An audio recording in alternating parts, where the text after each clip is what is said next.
கிட்டே இருக்கிறான் அட்லி போட்டு சளைக்காமல் வேலை பார்த்துருக்காரு. அவர் செவத்து வாரமாக திருப்பி வச்சுட்டாங்க. அவர் சிஸ்டத்தை வேறு எதையுமே பார்க்க முடியாது. சிஸ்டத்தில் பண்ணி தான் உட்காந்துருக்காரு. இப்போ வரைக்கும் கடின உழைப்பாளி. நீங்கள் வாங்கின சம்பளத்துக்கு மேலே தான் வேலை செஞ்சுருப்பீங்கன்னு நினைக்கிறேன். சதீஷ், உங்களுக்கு வாழ்த்துக்கள். ரொம்ப பெரிய இடம் இருக்குன்னு நினைக்கிறேன். நிறைய பேர் எடிட்டிங் வந்து கோட் பண்ணி சொன்னாங்க. அந்த வகையில் ரொம்ப மகிழ்ச்சி சதீஷ், நன்றி. அப்புறம் வந்து குழந்தைங்க நடித்தவங்க டிசைனர் நந்தினி, அவங்களையும் சொல்ல மறந்துட்டேன். ரொம்ப அதாவது அவங்களுக்கு ப்ரீவியஸாக ஒர்க் பண்ண படங்கள் எல்லாமே ரொம்ப பொருத்தமான ஒரு காஸ்டியூம் இருக்கும். அது எந்த வகையிலையும் இப்போ வந்து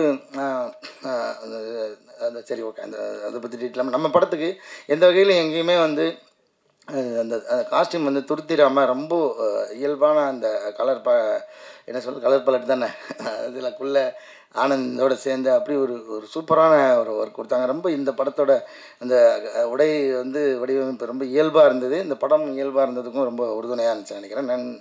நந்தினிக்கு ரொம்ப நன்றி. இந்த இடத்துல ஹரி, நம்ம ஹரி இங்கே அவர் வரல நினைக்கிறேன்ல. ஆமாம், அவர் இபி ஹரி அவரும் வந்து இந்த படத்துக்கு ஒரு முக்கியமான பில்லராக இருந்திருக்காரு. நிறையா ப்ராக்டிக்கலான சுச்சுவேஷனில் எங்களுக்கு ஷூட்டிங்கை நடத்தி கொடுத்தாரு. அவர்களுக்கும் ரொம்ப நன்றி. அப்புறம் தியேட்டரில் வந்து இந்த படத்தை வந்து சொந்த படம் மாதிரி ஒரு வீட்டுக்கு வந்து விருந்தாளி எப்படி கவனிப்பாங்களோ அந்த மாதிரி இந்த படத்துக்கு நிறைய கவனித்து நிறைய ஸ்க்ரீன்லாம் கொடுத்து ஸ்பெஷல் அட்டென்ஷன்லாம் கொடுத்த திரையரங்க உரிமையாளர்களுக்கும் அந்த தொழிலாளர்களுக்கும் எங்களை மனமார்ந்த நன்றியை தெரிவிச்சுக்கிறோம் இதன் மூலமாக. அப்புறம் வந்து நிறைய வாட்டி அவரை சொல்ல மறந்தேன், யுவராஜ்.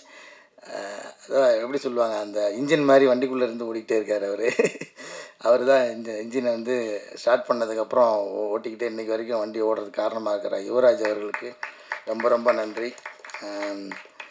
அப்புறம் டைரக்டர், ஆமாம், இது வந்து பெரிய நன்றியாக சொல்லணும். அதனால் கடைசியில் ஒரு கடை எழுதி வச்சுட்டேன். ஆனால் விட்டுறக்கூடாதுன்னு முதல்ல நன்றி சொன்னேன். அப்புறம் ரொம்ப நன்றி சார். எதுக்கு நன்றினா, நான் வந்து எனக்கு வாய்ப்பு கொடுத்தது அது எல்லாத்தையும் தாண்டி ஒரு நன்றி சொல்ல விரும்புகிறேன். ஏன்னா ஒரு சாதாரண மனுஷனுடைய வாழ்க்கையை படம் எடுக்கிறதுக்கு என்ன இருக்குது அப்படின்ற ஒரு கேள்வி இருக்குல்ல, அது ரொம்ப, அதாவது நீங்கள் சொல்கிற மாதிரி அது முழுசாக அப்படியே என்னால் ஏற்றுக்க முடியல. ஏன்னா ஒரு சாதாரண மனுஷன்ன்றது நிறைய கதைகள் இருக்குது. ஆனால் இந்த கதையை சொன்னது இருக்குல்ல, இந்த கதையை சொன்ன விதம் இருக்குல்ல, அது ரொம்ப முக்கியமானதாக நான் பார்க்குறேன். ஏன்னா நான் தான் அந்த கதை கேட்டோடனே எங்கள் அப்பாவோட சட்டை வாசனை அடிச்சது எனக்கு.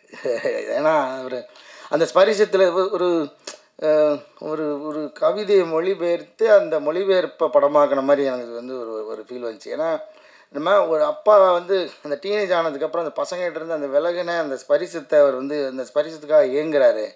ஆனால் அதுக்காக எந்த காரணமும் கிடையாது, இவருக்கு அதுக்கு எந்த காரணமும் இல்லாமல் இருக்கார். ஸோ இப்படி அந்த கதாபாத்திரத்தோட தன்மையை சொன்னது இருக்குல்ல சார், அது வந்து சொல்கிற போது எனக்கு ஓகே, அதை வந்து நீங்கள் அந்த ஸ்க்ரீனில் கொண்டு வந்தது தான் சார். அதுக்காக முதல்ல நன்றி சார் உங்களுக்கு. இந்த மாதிரி படமும் எடுங்க சார். நீங்கள் ஹிஸ்டாரிக்கல் படம் எடுக்க போகிறீங்கன்னு கேள்விப்பட்டேன். அடுத்தது அதையும் எடுங்க. நடுவில் இப்படி படமும் நீங்கள் கண்டிப்பாக எடுக்கணும் சார். ஏன்னா இது மாதிரியான படம் நமக்கு ரொம்ப முக்கியம் சார். நம்ம எப்போ பார்த்தாலும் மலையாள படங்கள்லாம் சொல்லிக்கிட்டே நம்மளை வெறுப்பேற்றிக்கிட்டே இருக்காங்க. மலையாள படங்கள் மாதிரி நம்ம படம் வரலன்னு கோச்சிக்காதீங்க சொல்லி சும்மா ஒட்டு மொத்தமாக சொல்லலை. நிறைய அப்படி ஒரு பொதுவான வதந்தி ஒன்று இருக்குது, நான் இல்லைன்னு சொல்லலை. நான் மட்டுமா சொல்கிறது, இண்டஸ்ட்ரி ஃபுல்லாக எல்லாருமே சொல்லிட்டு இருக்காங்க. இப்போ ஒரு மலையாள படம் வந்திருக்கு பார்த்தியா, சரி இருக்கட்டும், அங்கேயே எல்லா படத்தையும் நீங்கள் பார்க்குறீங்களா அப்படின்னு வந்து அதை கேட்பேன்.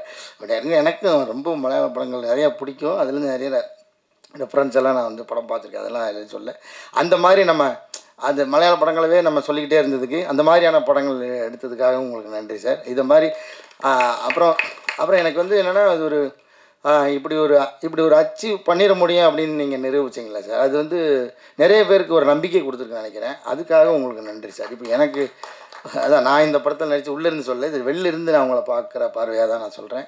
இது மாதிரி நிறைய பேருக்கு இனிமேல் இந்த ஒரு புது முயற்சி எடுக்கணும், ஒரு எளிய மனிதனுடைய கதையை வந்து இயல்பான ஒரு இதில் வந்து எடுக்க முடியும், அது வந்து அதை வந்து வியாபாரமாகவும் ஆக்க முடியும், அது வந்து இந்த லாபமும் சேரும் அப்படின்றத நீங்கள் காமிச்சதுக்காகவும் நன்றி சார். ரொம்ப நன்றி. யார் பேராவது விட்டுருந்தேன்னா மன்னிக்கணும். கிட்டத்தட்ட எல்லாரும் பேரையும் சொல்லிட்டேன் நினைக்கிறேன். அப்புறம் அதான் நான் மறுபடியும் உங்கள்கிட்ட முதல்ல சொன்னது தான் ஐயா நான் சொல்கிறேன். இது சரி, வேலை முடிஞ்சிருச்சு, தேங்க்ஸ் கிவிங் மீட்டிங் அப்படின்ற மாதிரி விட்டுறாதீங்க. தொடர்ந்து இதை இன்னமும் கொஞ்சம் தூக்கி கொண்டு போவீங்கன்னு நினைக்கிறேன். ஏன்னா இந்த படம் நாங்கள் எதிர்பாராத ஹைட்டுக்கு போனதுக்கு காரணமே வந்து முதல் காரணம் நீங்கள் தான். அதுக்கப்புறம் அது மக்கள்கிட்ட போய் சேர்ந்தது, மக்கள் வந்து ஆதரவு கொடுத்தா அந்த மக்கள்கிட்ட கொண்டு போய் சேர்த்தது நீங்கள் தான். அதே நாளே தொடர்ந்து இந்த படத்தை இன்னும் ஆதரவு கொடுத்துக்கிட்டே இருங்க. இன்னொரு தேங்க்ஸ் கிவிங் மீட்டிங் இருக்குது. அதை நான் இந்த இடத்துல பதிவு பண்ணுறேன். அது ஒரு வெற்றி விழாவாகவே இருக்கும்னு நான் நம்புகிறேன். உங்களோட ஆதரவு தொடர்ந்து இருக்குன்னு கேட்டுக்கிட்டு விடைபெறேன். வேறு யாரையும் விட்டுட்டு நினைக்கிறேன். நன்றி. தேங்க்யூ ஸோ மச் ஐயா. அவ்வளோ நேரம் பொறுமையாக கேட்டதுக்காக நன்றி நன்றி நன்றி.